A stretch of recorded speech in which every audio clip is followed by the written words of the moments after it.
I think one of the things you need to be as a coach, you need to be versatile. You need versatile players, and you need to be able to play guys in multiple positions. And I think Josh is one of those guys that can kind of float between both if we need. You have a similar kind of deal at the guard spots. It seems like with a bunch of guys that sort of have very different skill sets. Right. You can go a number of directions. Mm-hmm. I mean, do you look for that to sort of shake itself out with a set start? Well, I don't know about that, to be honest with you. I think the strength of our team, in my mind, in October is depth.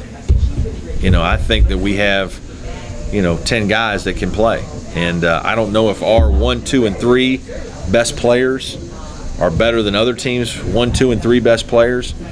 But I'm optimistic that our 7, 8, 9, and 10 are going to be better. There's not going to be a lot of drop-off, that we're going to have consistent play when we go to the bench, when we make substitutions. And so we're going to try to play more aggressively this year. Last year's team was hamstrung a little bit because of all the injuries and lack of experience. We were hamstrung a little bit with depth. We were hamstrung with the style of play we needed to play to win. With Milt and Book, we really needed to get those guys the ball.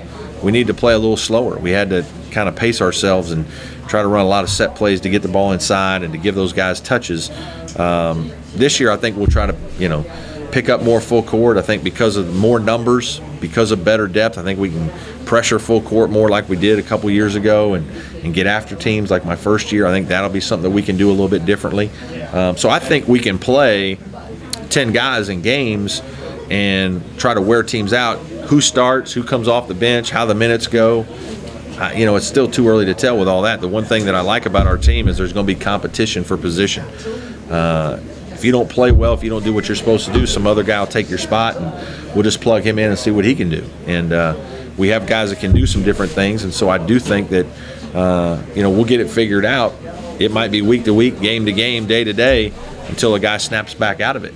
So the competition that you have is critical for success. It makes guys come to practice and play hard. It makes them pay attention. It makes them produce. And if you're not productive, we'll go to somebody else. And I think this year we have more balance, more depth. We have a better chance of challenging our players individually because of that. And that's something you need as a coach. Last year, I didn't feel like we had that as well. It's a good problem to have. It is. Much better. So what do you guys look like on the offense? Try to do motion? Yeah, we're going to have some motion, absolutely. We've worked on some motion this year already. I think we'll do a couple different things. We'll certainly do some ball screening stuff with lineups when we have a couple multiple ball handlers in there. I think we'll run a lot of motion. I think we're going to try to play faster. I don't think we're going to have to walk it up after misses as much. I think we're going to try to get the ball out and go and be aggressive and flow into offense. So I really want to try to flow into better offense this year and have some consistency to what we're trying to do in terms of pace. Last year I thought our pace would start a lot, and some of that was because of the way we had to play to slow the game down, to stay in games, to give our team a chance to win games. And there were times it was successful. There were times we're playing good teams and we're down to the last possession. We just didn't make enough shots to win games last year. I mean, at the end of the day, you can't shoot the percentages we shot and win. This year, I think we've got to do a better job of using our personnel and playing faster to try to use our depth, and hopefully that will happen throughout the course of the season. Again, we got to stay healthy. We can't have injuries like last year. The Patrick Brooks situation is the first one. We can't have 2 or 3 more guys go down like the Devin Coleman's and Jerome Blossom games last year, to where it then eats into your depth, to where some guys aren't quite ready and you can't use them as much as you need to, and now other guys are hurt. Now you're back to playing 8 or 9 guys, and you got to be careful. And but I am excited. We are in great health. We have good news so far with Devin Coleman and Jerron Blossom game. They're both in good spirits. They're looking good. I think they'll both bring something. I think Devin Coleman will bring some things to our team this year that we need, that we didn't have last year. He's an aggressive scorer. He thinks about making baskets, and he has a good feel and knack for doing it. And he played pretty well that last month of his freshman year, so we're optimistic that he'll build on that. With what you've been through with Devin and Jerron, and then it happens to Rooks. I mean, you got to feel a little bit snake, right? I don't know. It's just, I mean, it's unfortunate. I feel worse for the players. I don't feel bad for me. I'm not the guy going through the rehabs, and I'm not the guy that got myself all ready. I watched Devin Coleman last year have a great summer, good spring and great summer to get himself ready for a good sophomore year, and then tear his Achilles, and it's all for naught. And you watch Jerron Blossomgame fight through a second surgery. Things seem to be going well. He looks like he's going to be fine, and then all of a sudden he needs a second surgery, and you feel bad for those guys. It's these kids put in so much time and effort and work that it's hard, and so certainly we've had a couple, difficult situations develop at the beginning of seasons where we've had guys that haven't been able to perform, and we haven't just had the ankle sprain. KJ McDaniel sprains his ankle last year and misses 2 weeks of the season, and we lose every game. That was difficult. I mean, that had an effect. I think we would have won a game or two if KJ McDaniel played, but that happens in basketball. You're going to have a sprained ankle. You're going to have a guy jam a thumb, hurt his finger. Something's going to happen where a guy misses a week or two. When you lose guys for the season, that's when you're planning on them being there, that's harder. And this year, as I mentioned, I feel like even though we've lost Patrick, and I feel bad for him, we do have some depth in the backcourt, and so we can overcome that injury this year. Greg, despite all the injuries, do you worry at all that with the way last season went, if you don't turn things around quickly? We don't. I don't think we think about that. I think this is a new script, new season. I think, I just feel like maybe sometimes maybe in some small way the Italy trip has helped with that, to feel like, hey, we're starting fresh. It feels different. It feels different with our guys. Maybe because we're so young and there aren't, that many guys that have been here through it that much, it almost feels like and not just me, I'm talking about, I can tell from our players it feels different. And looking at them, it feels a little different.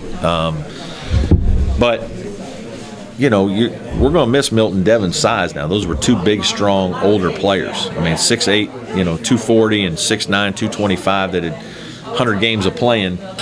Those guys will be missed. But having said that, I do feel like we have some guys that have been through some things, and we have a kind of a youthful exuberance, I've said before, that they're ready and excited to play, and anxious to learn new things and play together and challenge each other, and that part of it is really what's fun for me as a coach. You seen any effect from going to Durant and LeBron James having on KJ?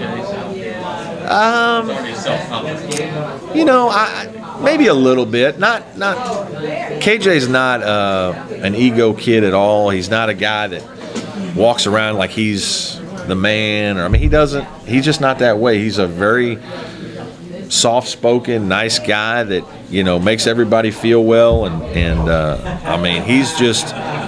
he's a very genuine guy. I think it's been good for him to play against really good players and see, hey, I got some work to do. I need to get better in certain areas. And I think it's been good for him to play against great players and play well and feel like, hey, I'm pretty good. Like, my hard work is paying off.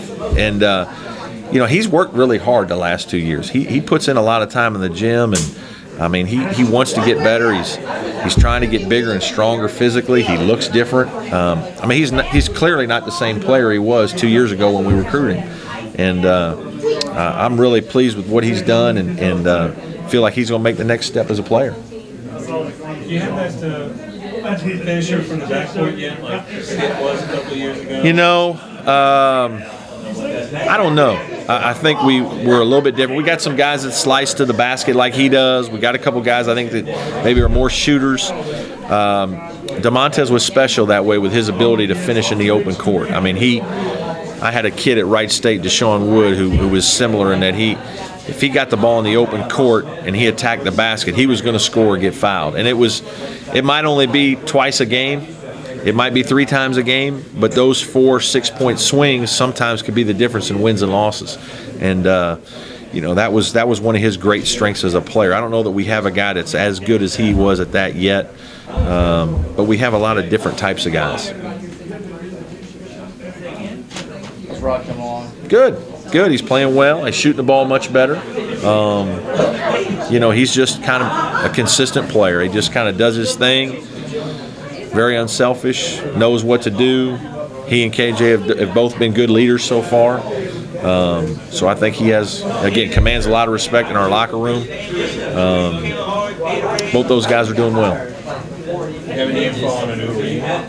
No. I hope we find something out this month. Haven't been just injuries. It's like something every year. How difficult is that when you work so hard to put a plan in place and have it disrupt? You know, it can be a little challenging. You know, you in your mind you have ideas of how you want things to go and kind of begin to plan some things for the season, and then a couple guys get hurt and it, you know, changes the course of something, and you know, that's part of coaching, though. That's part of understanding that as soon as you think you got a plan in place, that there's probably going to be something that's going to make it not the way you want it to be, whether it's an injury or some guy on your team might play better than you thought. You know, some guy on your team might not play as well as you counted on. That happens. But we've had a couple bumps last couple years, but that's, you know, it's relatively normal. And